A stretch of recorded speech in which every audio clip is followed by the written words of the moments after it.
All of his co-workers were gone. What could it mean? Stanley decided to go to the meeting room. Perhaps he had simply missed a memo.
When Stanley came to a set of 2 open doors, he entered the door on his left.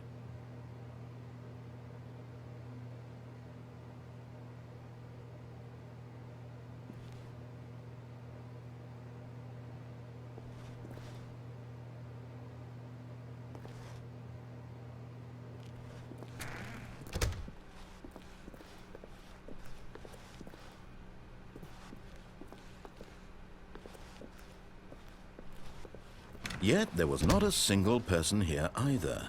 Feeling a wave of disbelief, Stanley decided to go up to his boss's office, hoping he might find an answer there.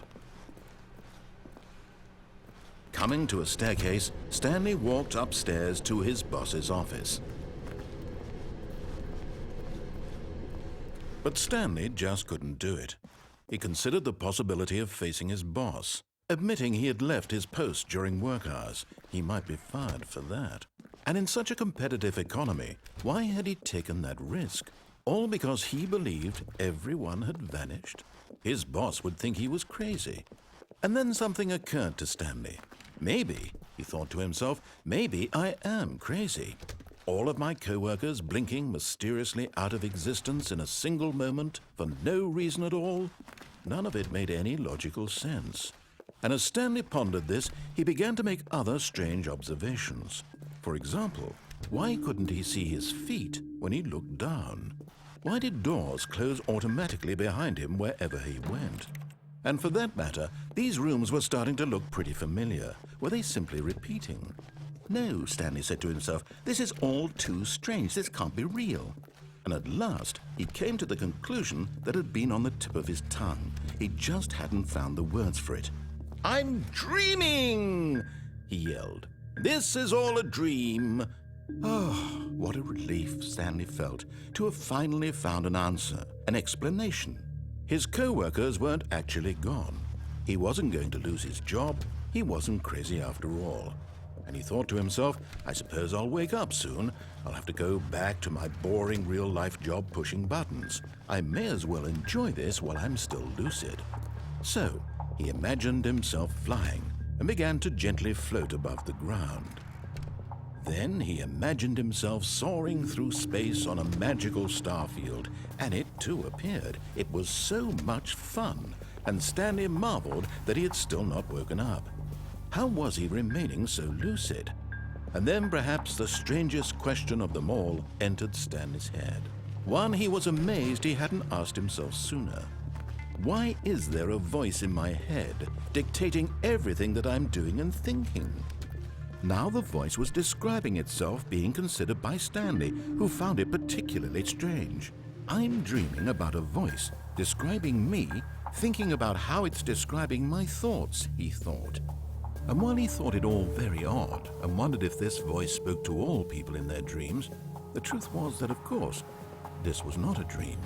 How could it be?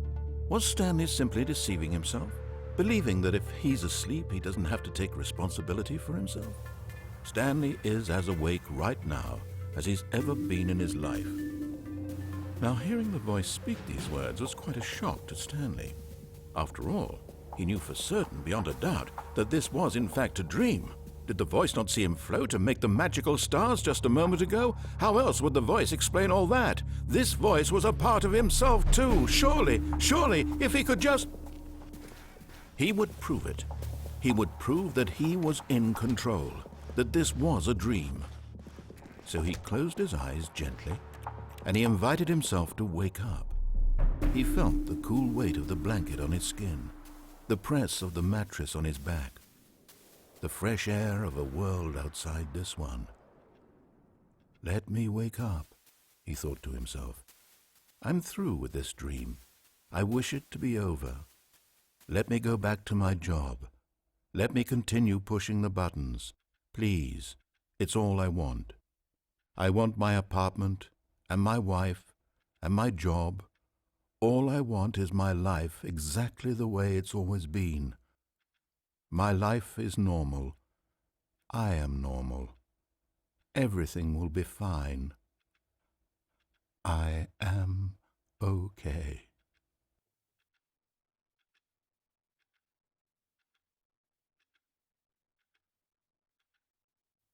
Stanley began screaming. Please, someone, wake me up. My name is Stanley. I have a boss. I have an office. I am real. Please, just someone tell me I am real. I must be real. I must be. Can anyone hear my voice? Who am I? Who am I? And everything went black.